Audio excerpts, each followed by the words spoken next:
Capítulo 1957. A sorte está lançada, parte 1 suficiente. Ozak bateu com o punho pesado na mesa adamante para reprimir a raiva de seus colegas. Vamos reconsiderar a situação desde o início e tomar uma decisão em vez de perder mais tempo com recriminações.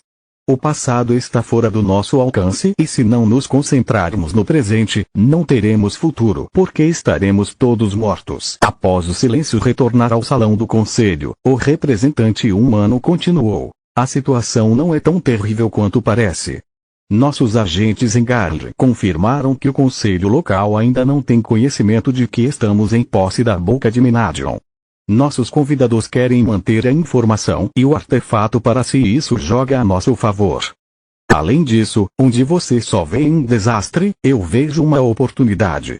Se nos livrarmos dos intrusos, mataremos vários coelhos com uma cajadada só.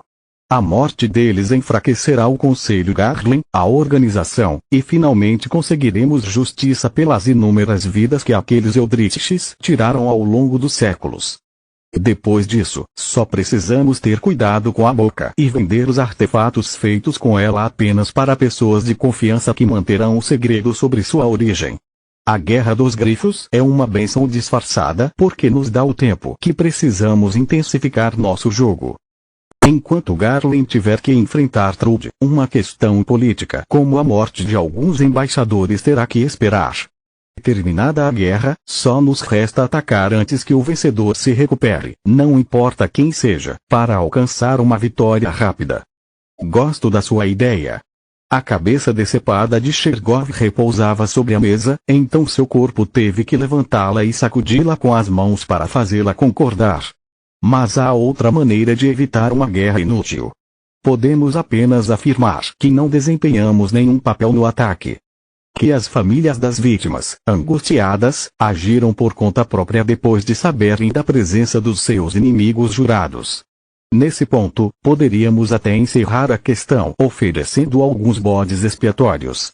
Afinal, se não deixarmos testemunhas, ninguém desencadeará um conflito em grande escala baseado em boatos. Acordado.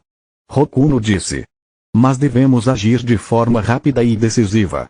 Se pelo menos um deles sobreviver e conseguir escapar para Garl, as coisas vão piorar. Mesmo se vencermos, muitos de nós podem não sair vivos. Seria de grande ajuda para a causa se você se juntasse aos nossos esforços, Ilesa. Você é o guardião da vida e evitar o conflito entre os conselhos salvaria inúmeras vidas. Boa tentativa, mas não. Eu não sou um idiota e esta é sua agenda, não minha.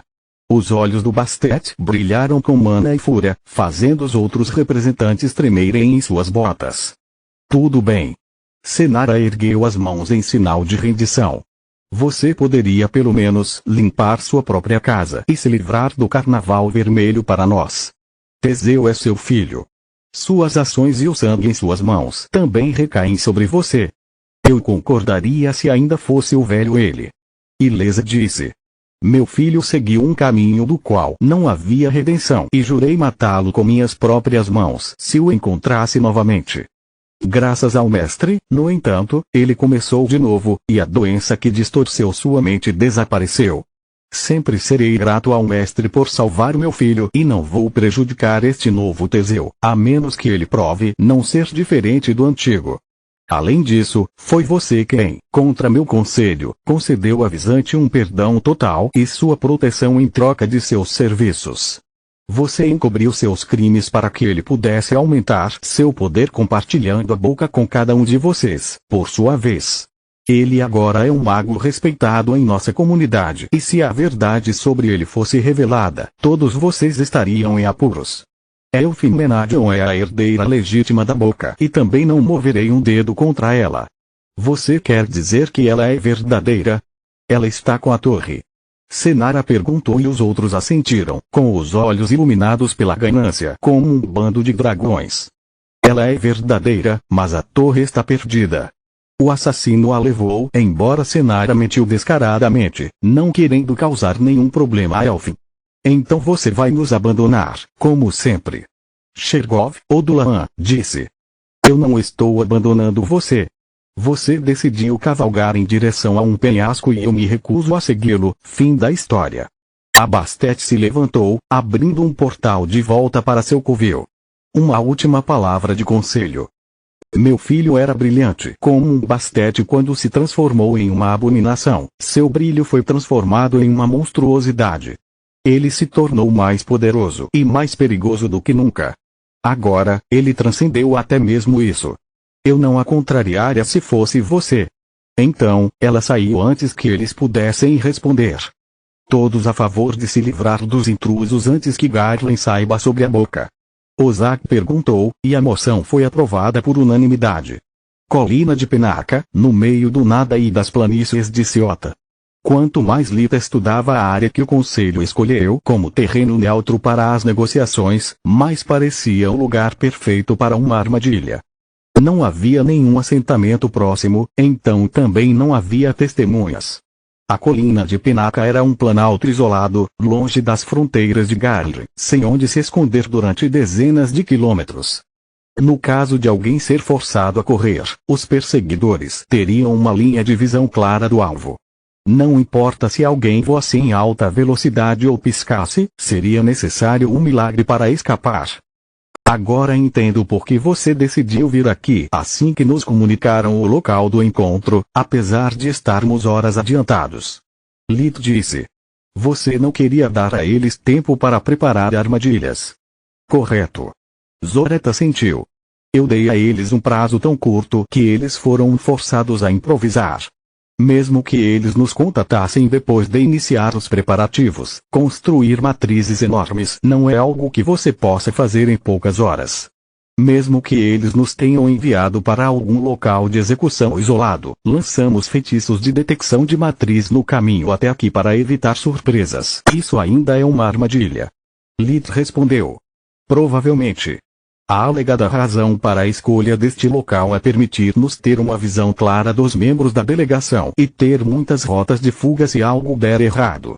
No entanto, sabemos que mesmo que eles enviem apenas uma pessoa, é necessária uma única matriz de dobra para mover dezenas, se não centenas de despertos de uma vez, Zoret disse. Se isso é uma armadilha e nós sabemos disso, por que estamos aqui? Teseu perguntou. Entre o caos e a dobra espiritual, não há nada que possa nos impedir de chegar a Garland. Vamos contar tudo ao conselho e deixá-los resolver isso. Concordo. Solos disse. Eu também. Esta será uma batalha inútil. Dolgur suspirou. Na verdade. Lit balançou a cabeça enquanto se virava para olhar Solos nos olhos. Capítulo 1958. A sorte está lançada, parte 2. Se na minha batalha anterior eu precisava verificar como me saio contra um exército humano, agora posso experimentar as táticas do desperto e colocar as minhas à prova. Perdão real ou não, vou lutar contra Trude. Preciso de toda a prática que puder contra um exército desperto. Ainda vale a pena arriscar sua vida.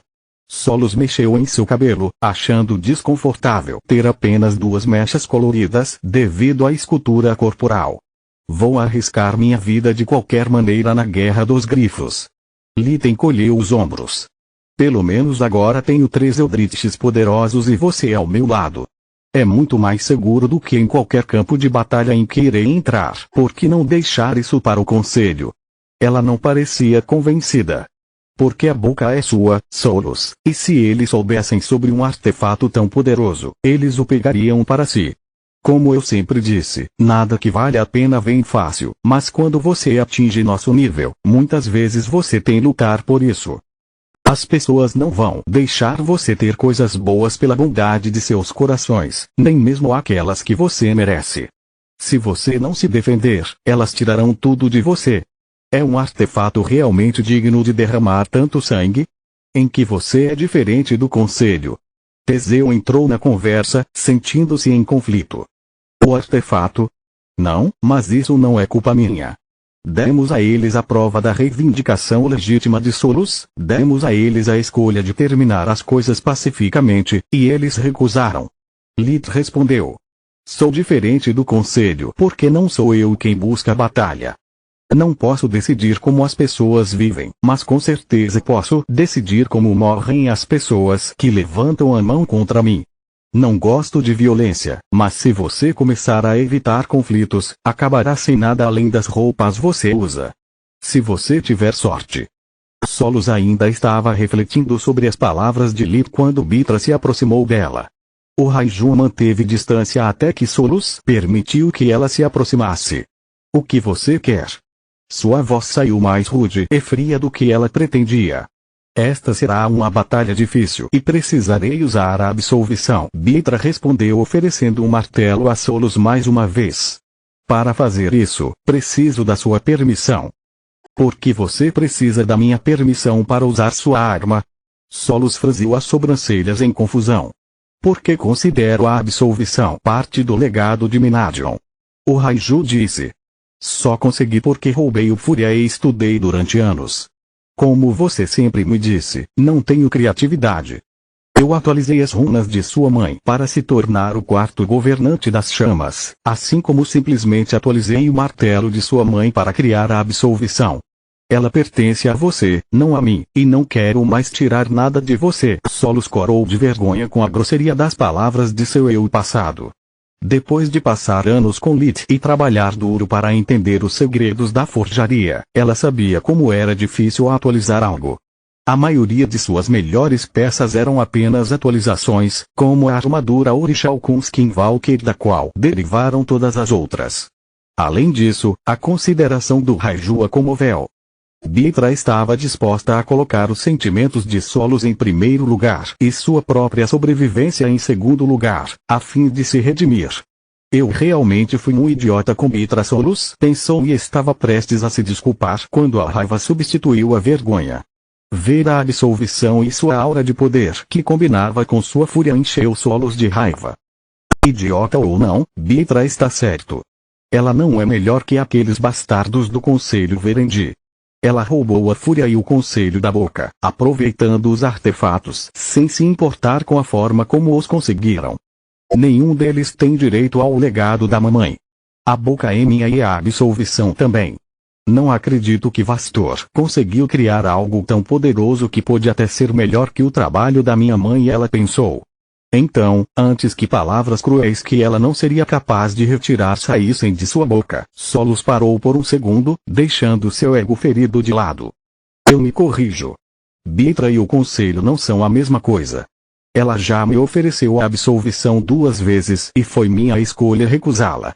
Ela está aqui para lutar por mim, arriscando a vida para recuperar o Boca e tentar consertar nosso relacionamento. O Conselho Verendim, em vez disso, mesmo depois de saber quem eu era e como o Boca foi parar nas mãos deles, quer me matar só para ficar com seu novo brinquedo. Lita está certo, eles não merecem minha compaixão. Por favor, Mitra, use a absolvição e faça tudo o que puder para sair viva desta batalha. Solos disse depois de respirar fundo várias vezes para se acalmar e aliviar suas palavras. Você roubou a fúria, mas também a devolveu para mim no momento em que soube que eu ainda estava viva. Não há como mudar o passado, mas não há sentido em nossa inimizade. O velho Mitra está morto e você parece um grande mestre de forja. Ela apontou para a absolvição e para o equipamento encantado que as 2 abominações agora usavam. Mesmo se eu tivesse morrido naquela noite, o legado de Ripa ainda viveria através de você. A absolvição é a prova de que você não apenas descobriu os segredos de minha mãe, mas também entendeu o espírito de seus ensinamentos. Então, levante-se e lute. Obrigado. Mitra pendurou um martelo no quadril e enxugou as lágrimas. Você não tem ideia do quanto essas palavras significam para mim. Acredite em mim, eu sei. Eles significam muito para mim também. Solos ainda não suportava o Raiju, mas sentia que o peso em seu coração havia diminuído. A cicatriz que a morte de sua mãe lhe infligiu nunca desapareceria, mas finalmente começou a cicatrizar. Teseus ouviu conversando à distância, sentindo o alívio de Mitra como se fosse seu. O vínculo entre os híbridos de Vastor permitiu-lhe perceber sua sinceridade e como o perdão parcial de Solos acalmou seu espírito. Ele havia caminhado mais de 1 quilômetro no lugar dela e agora ponderava se desejaria que nenhuma de suas vítimas ainda estivesse viva ou se encontraria pelo menos seus descendentes para compensar o sofrimento que Pacote havia infligido. O resto do tempo passou em silêncio. Todos estavam tensos e, além de comer e beber, para manter o máximo de força, passavam o tempo meditando. Douglas tentou por um tempo mudar a opinião de Teseu e evitar o conflito, mas Bastet foi inflexível em sua decisão. Depois disso, a única coisa que o Grifão pôde fazer foi planejar uma rota de fuga e manter distância do grupo. O emissário do conselho chegou morto na hora certa. Senara, afirmou, representante das plantas de Verendim, passou por um passo de dobra que apareceu a uma distância segura da colina. Ela parecia uma linda mulher de 30 e poucos anos, com cerca de 2 metros de altura, pele verde brilhante, cabelos vermelhos carmesim e lábios carnudos. Os faios exalavam uma aura violeta brilhante que fazia com que todos, exceto as abominações, se sentissem pressionados. Continua no próximo vídeo.